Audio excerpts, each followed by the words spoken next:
Price of Fear. Brought to you by Vincent Price.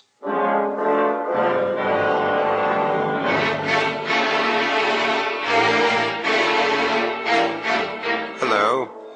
I know there are those amongst you who will consider the old adage, every picture tells a story, as debatable as it is familiar.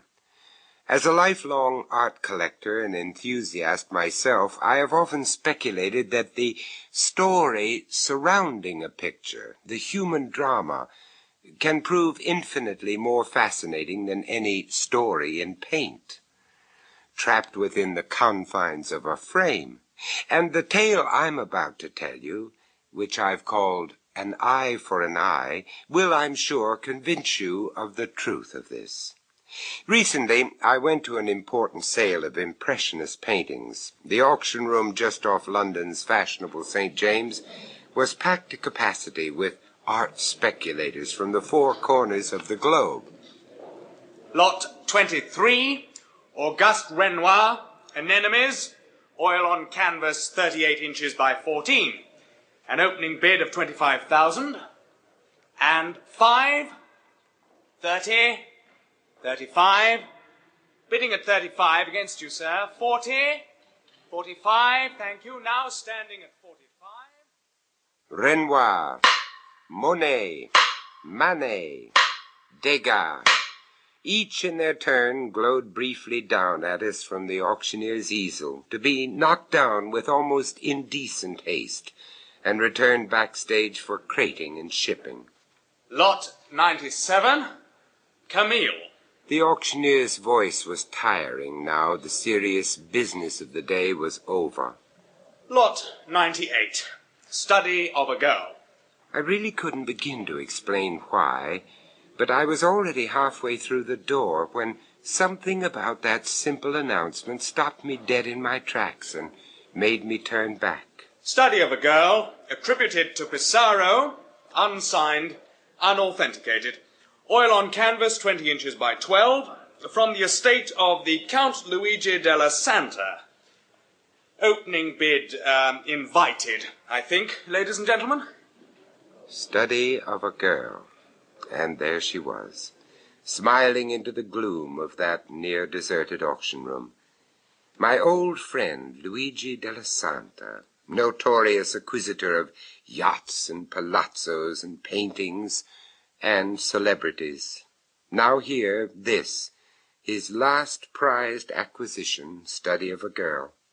The auctioneer was still inviting an opening bid, but meeting with little success. As I consulted the catalogue and smiled ruefully that even in death, Luigi steadfastly insisted on his beloved title of Count, it seemed ironically appropriate that the pedigree of his beloved painting should now turn out to be as unauthenticated as his own. But how long ago it all seemed, how long.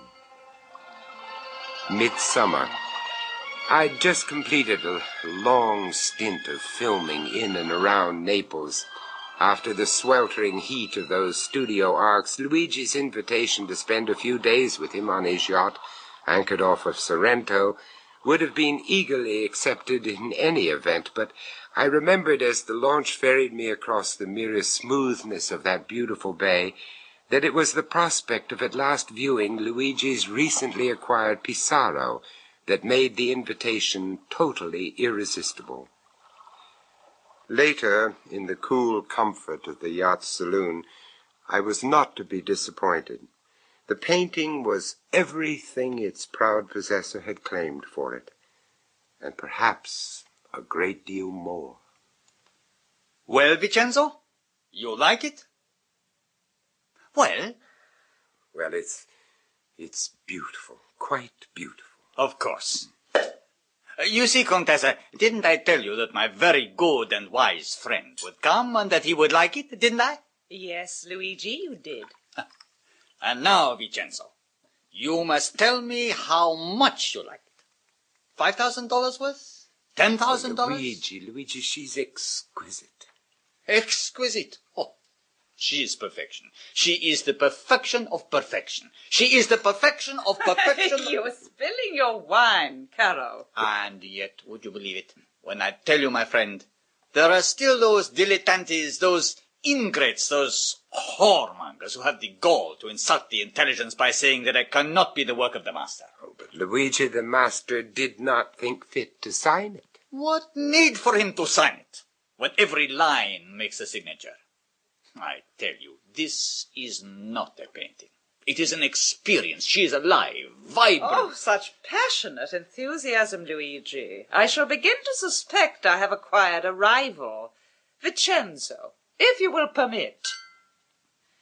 It is not the wine of my country, but then it is not the wine of my choosing. The Count prefers to import. So instead of buona fortuna, permit me to wish you bonne chance. Bonne chance. As she proposed the toast, the charms of Luigi's Contessa di Terra made those of the artist's model obvious, commonplace, and it was almost as though the Contessa were reading my thoughts. But I feel sure you will forgive dear Luigi's schoolboy enthusiasm for this new acquisition, Vincenzo. As a lifelong friend, you will doubtless have witnessed many such enthusiasms. It isn't difficult to forgive. I so wholeheartedly share it. Ha! Bravo, my friend. Perhaps.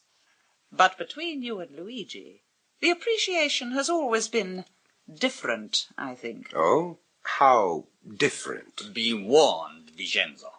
It is not wise to encourage her. Because watching you see the painting for the very first time, there was peace.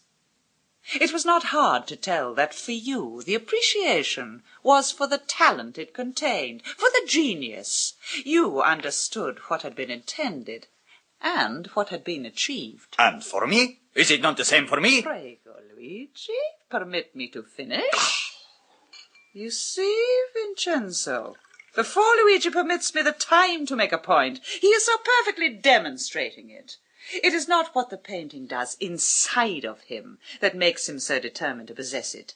It is simply because there are others who might wish to possess it even more than he does. The price is all that is important for him. He asks how much you think it is worth. $5,000? 10? And when you refuse to give him the answer... Am unable to. See how prettily he sulks. Oh, it's not his fault, you understand. It does not make me love him less, but everything in this so beautiful life is reduced to the level of price, status, possession. Everything which is bad enough, but every one worse. Oh. Much worse. But possession, life, cannot always be that simple. People, things, cannot always be caught in the net of our understanding, just as it is not always possible to divorce the manner of our deaths from the manner of our lives. There are more things in heaven and earth. What made you say that? Shouldn't I have? Well, I should have preferred it if you had quoted something from our beloved Dante. But the sentiment is the same. It is what I believe. Ah, tante Dante, much talk makes for much hunger. Scusi, Count. La colazione è servito. Si, Carlos, si. Come, my friends, we are to take luncheon on the deck. Besides, after so much play-acting in the dark, Vincenzo, it is now necessary we return the color to your cheeks, eh? Well, it's nothing I'd like better. Also, and most important, Luigi has yet another treat in store for you. Another? See, to mark the private viewing of his so beautiful painting, the great Luigi, master chef of all the Italias, has himself created a unique gastronomic masterpiece. A meal worthy of a gourmet of such international repute as you. Oh, my dear Luigi, such flattery. At this rate, the color will be returned to my cheeks much sooner than you anticipate. We shall see, Vincenzo. We shall see. Contessa? We shall see. Our lunch party looked like being a jolly affair, to begin with anyway. The wine and the sun went straight to our heads, and the Contessa's affectionate baiting of Luigi continued good-humoredly as the first course was served. The question of Luigi's title provided her readiest target of attack. As to his true origins, well, there were many who insisted that his father could still be found running a small trattoria in that straggling, impoverished town we now viewed across the bay. So why doesn't he admit it? Be proud to admit it. You see, it is always so. What he refuses to accept, he laughs away. Is that not so, Vincenzo? I think I'll just concentrate on this excellent wine. Oh, but you disappoint me. What? You tell me that you, too, are afraid to burst this ridiculous balloon. Perhaps because Vincenzo has the good sense to realize it is not a balloon, and that it certainly is not ridiculous. It is... What is it? Bambino, what is it? It is an insult. It is a double insult of my lineage and breeding. Oh, I'm sorry, Luigi. Oh, so don't be my friend. It's good to laugh at such archaic distinctions. Vincenzo has seen the papers. Is that not true? I have seen papers. Papers are for the forging. So, has Vincenzo seen my papers? Of course he has not. And why has he not? Because he does not need to. He has only to use his eyes to realize that I am of the line, just as you are of the gutter.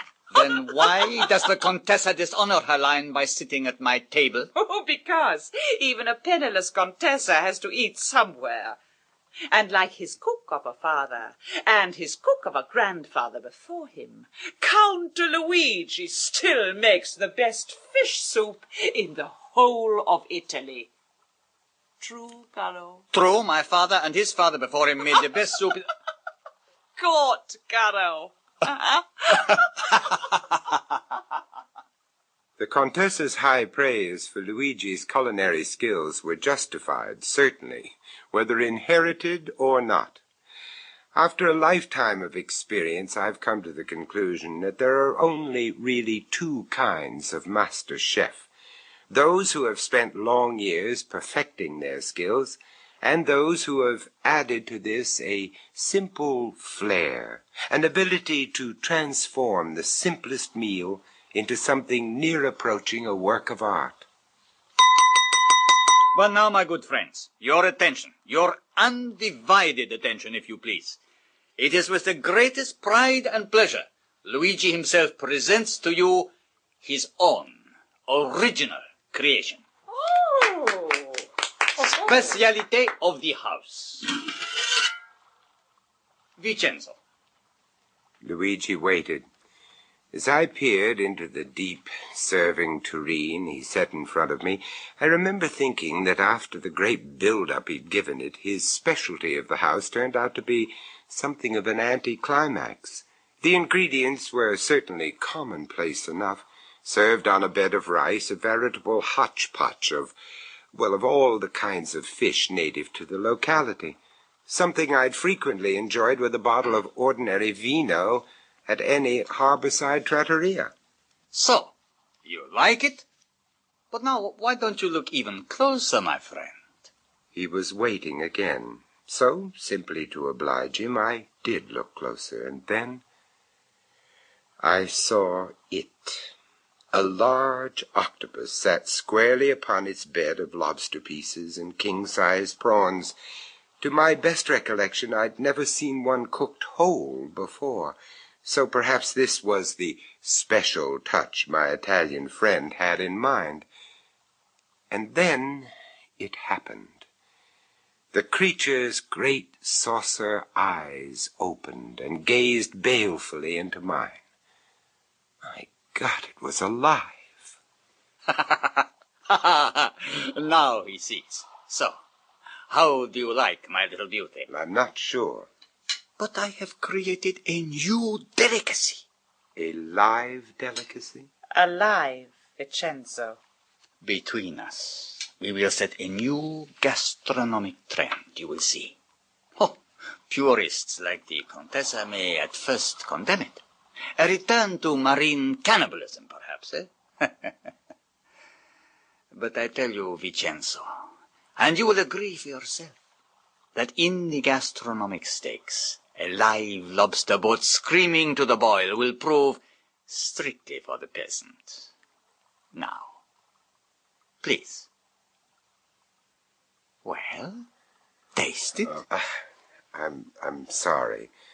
At first I just thought it was some kind of a joke. A joke? Well, as a matter of fact, I'm still not sure if you... But it isn't, is it? No. I'm sorry, Luigi. You object? Well, simply, let's say, decline. But why? I can't explain. Try. For Luigi's sake, why don't you try? Well, even for Luigi's sake, well, I'm just not sure I can. It's something to do with the very aliveness of the thing, of course, but more than that, it's the eyes. A sort of watchfulness in the eyes. You disappoint me, my friend. You know that? You disappoint me. I'm sorry. You object. But you cannot even begin to explain why you object. Luigi, please. Vincenzo is your guest. For which I am sorry. Because not only does he show a singular lack of adventure, but because he stupidly finds the dish somehow objectionable on humanitarian grounds. True or not true? True. But why? The oysters you love, are they not live? A well-known scientific fact. All sea creatures are impervious to pain. Any 10-year-old angler will tell you, my friend, they have no brain, no mind, no nervous system, let alone the so-called finer feelings which you and the Contessa would seem to attribute to them. Apart from which, the pathetic specimen you see before you is itself possessed of those same cannibal instincts which you now accuse me of possessing.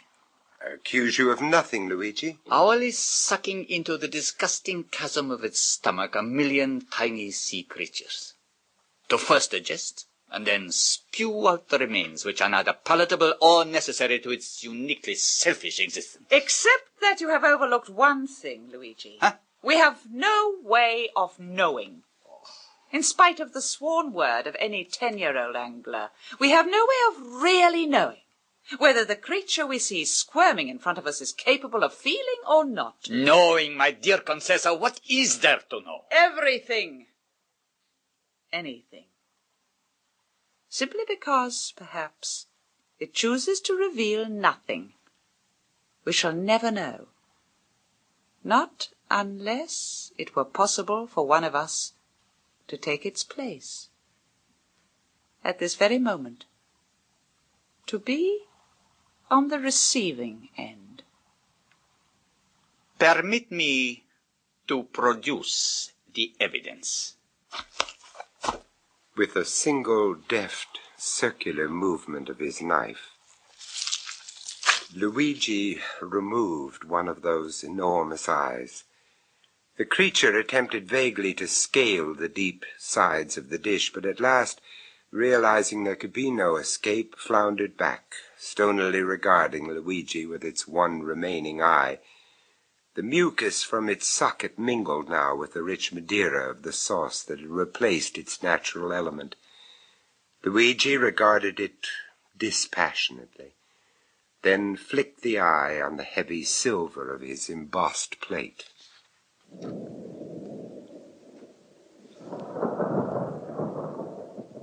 That evening, over after-dinner brandies, my squeamishness turned to embarrassment. An apology seemed in order, and I was happy to provide it. But, my dear Vincenzo, there is nothing to be forgiven, unless it is the weather. More brandy. Oh, thank you. I had planned on taking the launch to show you a few of the night spots across the bay, but I'm afraid until the storm decides to blow itself out... Think no more of it. I'm really perfectly happy. Which is a good deal more than can be said for the Contessa, I think. Isn't that so, Caro? Oh, if you say so, Luigi, then I suppose it must be. But you've hardly said a word since lunch. Haven't I? You know you haven't. Oh, then I can only blame the storm. You know they always give me a headache. Oh, but please. It isn't that I mind for myself so much. But as you were so quick to point out, Vincenzo is a guest. Please, Luigi. A minute ago, you were asking forgiveness of me. For a brief interlude, the storm was being blamed. But now, it is I who am expected to ask forgiveness of the Contessa. Such webs we weave. But there is nothing to forgive, Luigi. Unless it's... Unless? Unless it is that it's late and I'm tired. Vincenzo, I shall leave it to you to discourage Luigi from throwing himself overboard. But I really would like to retire for the night. Oh, but of course. So soon, Contessa. The night is young. No, dear Luigi. The night is never young. It is the same age at its birth as at its death. It is we who must inhabit the bright lights of day. We grow old as we are allowed to grow. Good night. Good night, Contessa.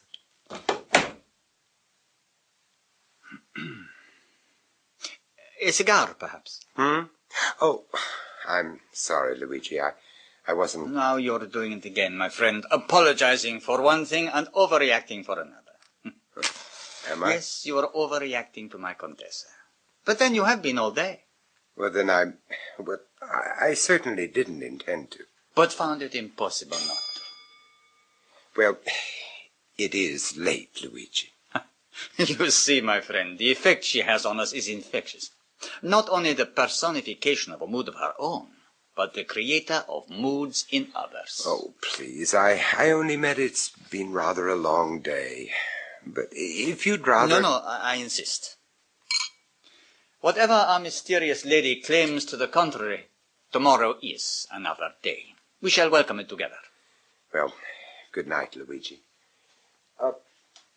By the way, it's macabre of me, I know, but what did happen? You want to know what happened to our one-eyed sea monster? Yes. Thrown overboard with the rest of the garbage?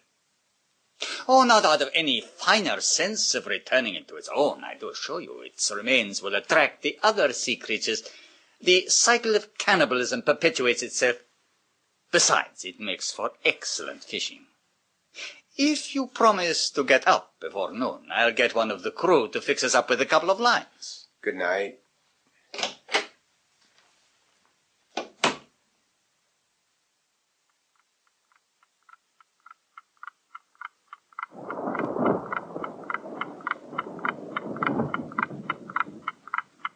I lay in my cabin listening to the storm.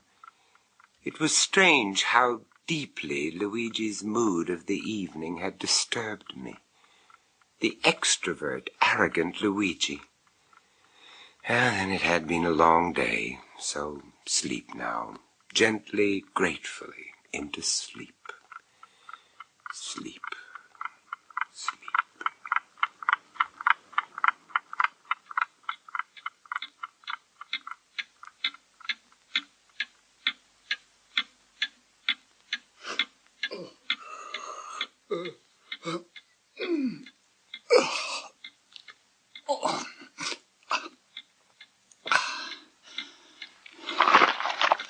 Isabella?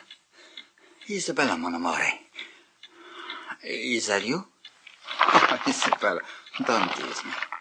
No, please don't, Isabella. Oh, my God. No. No. Oh!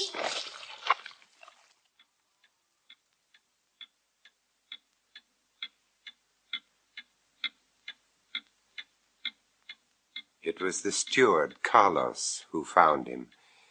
But having seen what he had seen, he would not again venture into the cabin.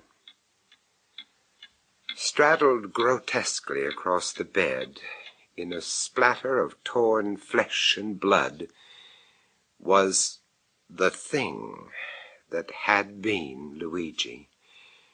There were the marks of giant tentacles about the doll's snapped head.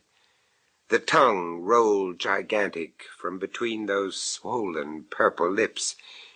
But overall, there was the unmistakable evidence that the whole head had been somehow, inexplicably, pulped outwards, as though it had first been sucked in under some enormous unnatural pressure, fed upon, and the remains spewed out again onto the fine linen of those monogrammed pillows. But not all spewed back, not all totally discarded, for when I could bring myself to look at the thing again, there was no mistaking the fact. Only one of Luigi's eyes stared back at me. The other socket lay seeping, empty. The Contessa was standing at my side. How do we know they have no feeling? How do we know they are not capable of understanding and of revolt? And if revolt, why not revenge? A revenge to be fearfully enacted by others of their own kind, larger, stronger, more terrifying than anything we dare imagine. There is no evidence such monsters do exist. But is there any proof that they do not? I looked away from that single cyclops eye, and leading from what remained a trail of slime, much like the slime of some enormous slug, I followed its course.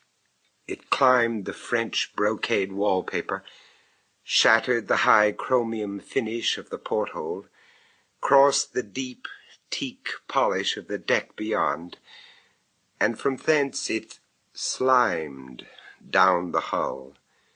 The spume of it still floated out there, oil-like, on the calm waters of that beautiful Italian bay.